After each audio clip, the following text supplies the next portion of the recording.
All right, guys, welcome back. I'm Jake Ellenbogen, and today we got some news that I'm going to give you in case you didn't already know. The Rams, if they win against the Minnesota Vikings, will be playing the Philadelphia Eagles in Philadelphia. And yeah, that's pretty much all there is to it. End of the video. No, I'm just kidding. Before we dive into it, be sure to like, subscribe, and comment. Also, be sure to follow me on all social media at JKBogan, including Instagram, TikTok, Twitter, and Kick. In addition to that, just want to let you guys know that today's sponsor is BetUS, and you can get a 150% bonus match on your first deposit and 125% on your following two deposits using the code YouTube150. Obviously, if you're looking for a sports book for this Rams-Vikings game, BetUS has you covered. They have an account manager, and they have plenty of props, game props, player props, and all sorts of things to bet on. So head on over there, use the code YouTube150, and as always, be sure to bet responsibly. All right, guys. So again, I just want to give a shout out to everybody who showed up for our little event. Downtown Rams did a LA Fire relief charity stream. We raised over $10,000 on GoFundMe. In total, we're over $16,000 with match donations from Fantasy Care and Colton Sokol, who reached out to us as well. But with that being said, there's still time. We are going to close this thing up on Tuesday. So and of course, we're going to start dispersing it out to the charities. So if you still want to get in on helping out LA, helping out the fires, you can share the link, which is posted in the description below, or you can, of course, donate. So we're at 150 donations, $10,462 raised so far. So if you want to be a part of that, you still have time, and we really do appreciate that.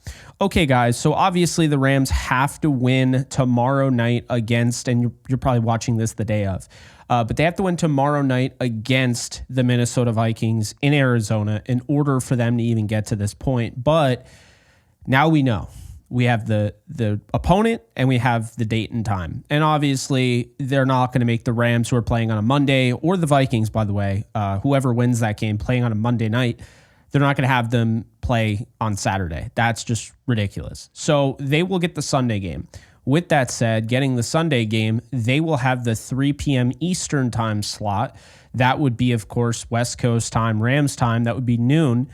So let's talk about that a little bit. I don't want to get too much into it because it's not a guarantee. They have to win tomorrow night, and I don't want to, overstep that. But let's just say the Rams do pull this thing off, and I do think they're going to 24-20. But let's just say they do. They beat the Vikings.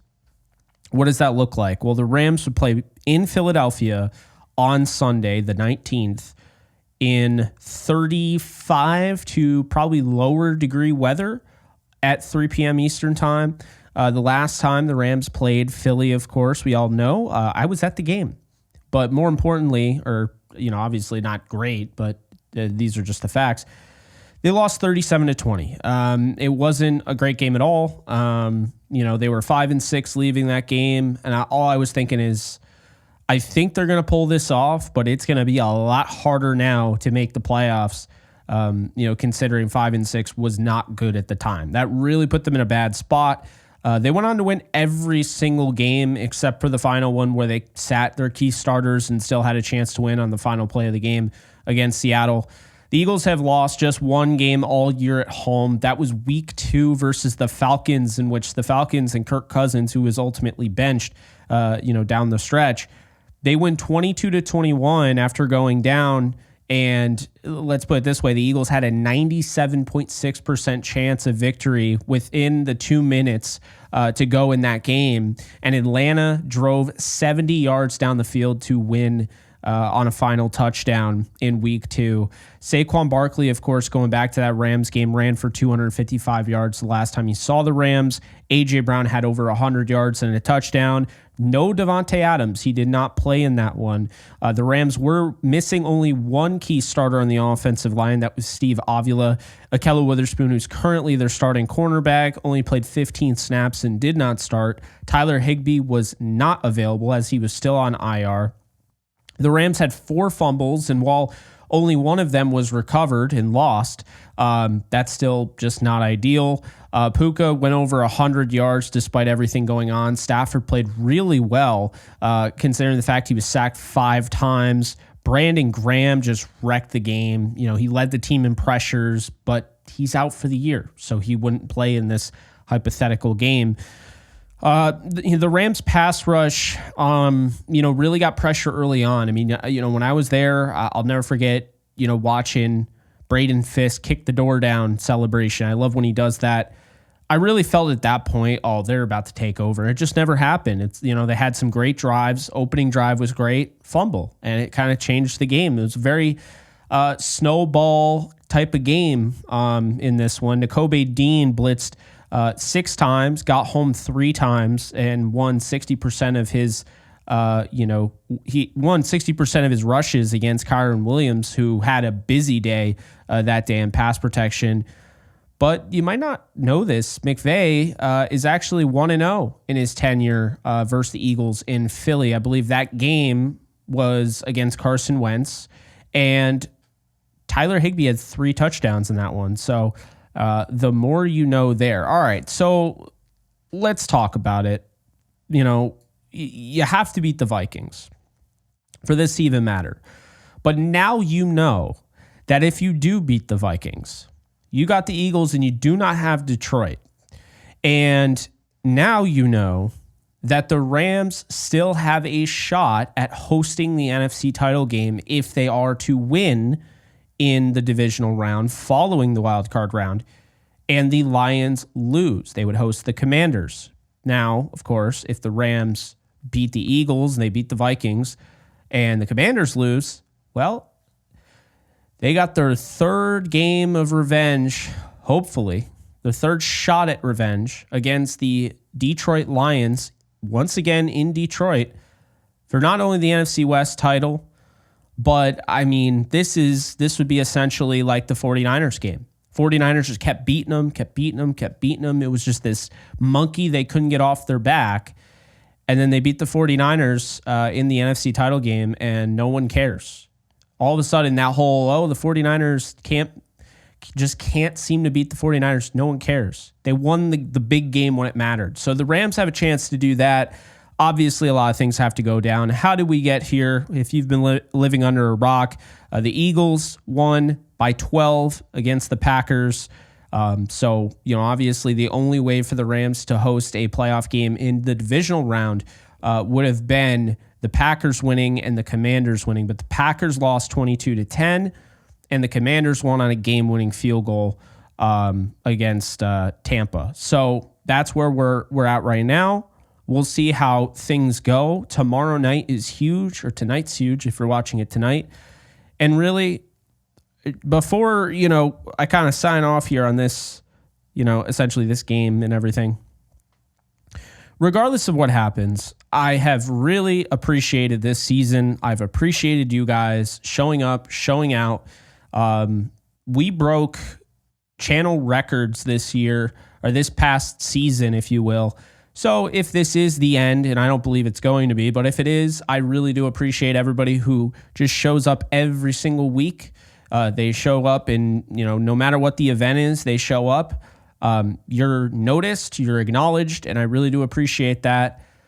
But this game just feels a little bit bigger than just football, and I think that is going to go in the Rams' favor. I feel like, I know people are looking at the Chargers, and Chargers kind of let that one get away from them, and people are like, oh man, the Texans destroyed them. I mean, does that have anything to do with maybe what's going on? I don't think so. I mean, I think the Chargers pretty much outplayed them for the majority of that game and then just completely crumbled in the end of the 3rd quarter, I believe. So I don't think it's that.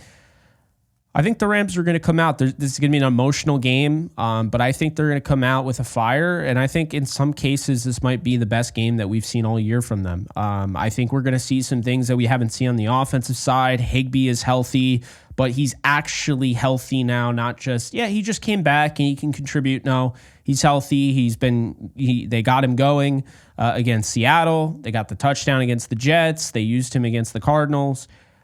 I think Higbee is going to be a huge part of this, but I also think we're going to see number 88, the rookie Jordan Whittington. I think they're going to rely on him a little bit more than they have. I think Tutu Atwell will get more opportunities.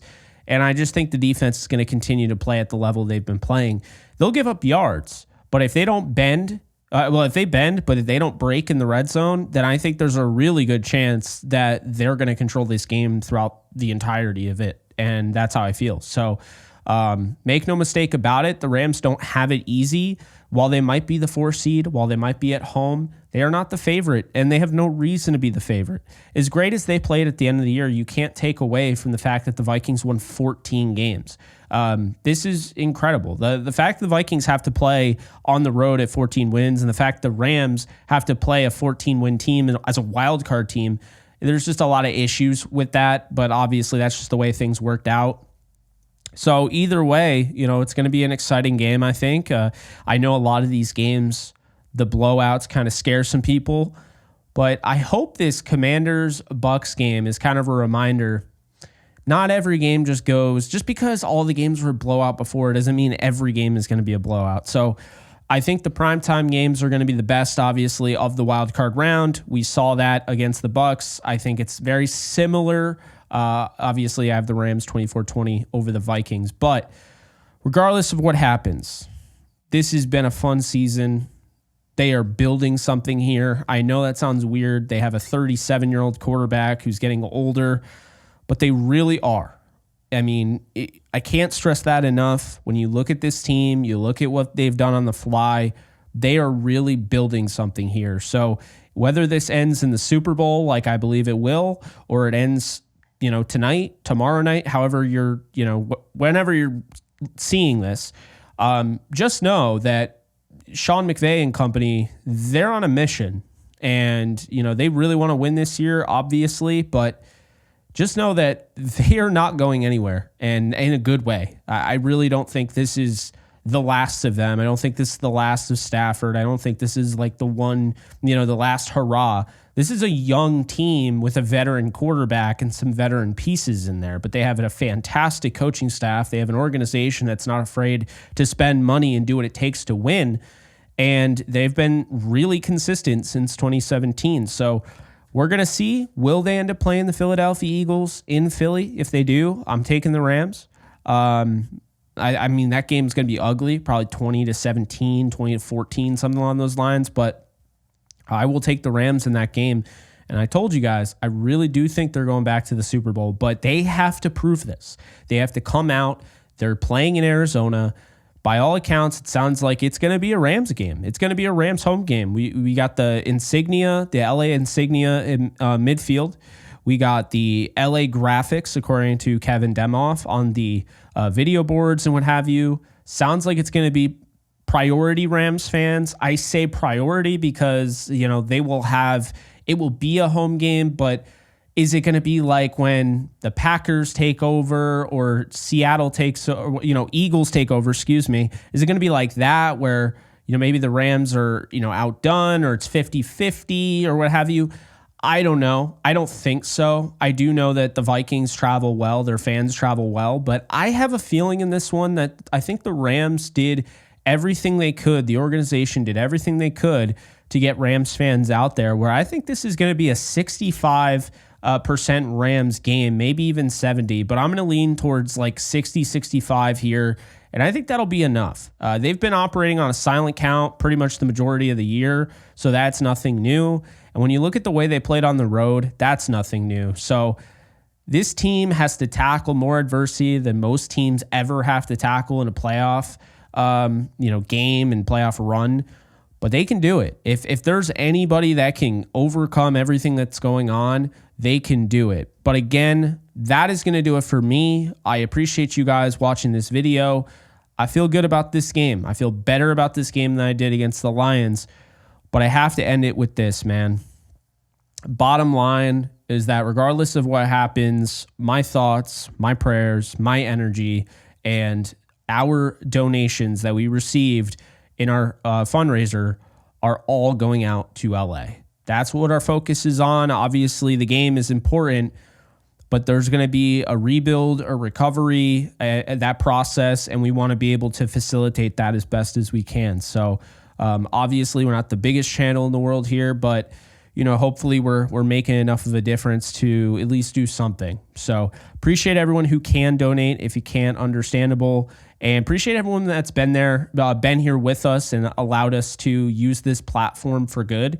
And that's going to do it. That's all I have to say. I'll get to the mailbag questions. That video will be out today. Again, if you're watching this, it's probably already out, but maybe not. So tomorrow, there's a lot of time that you have to kill. I get it. It's going to go slow.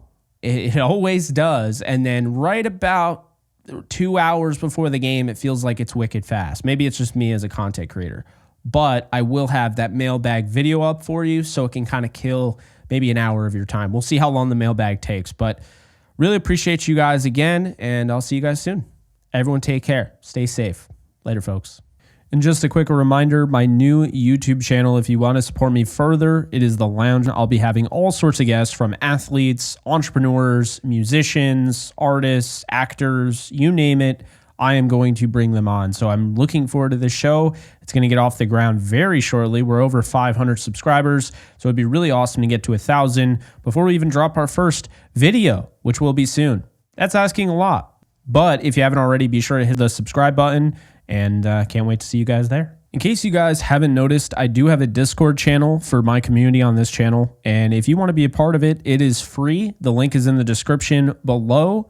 You can sign up. This is basically a 24/7 Rams channel, and we are almost at 1,100 members. So if you want to be a part of it, just hit the link in the description below.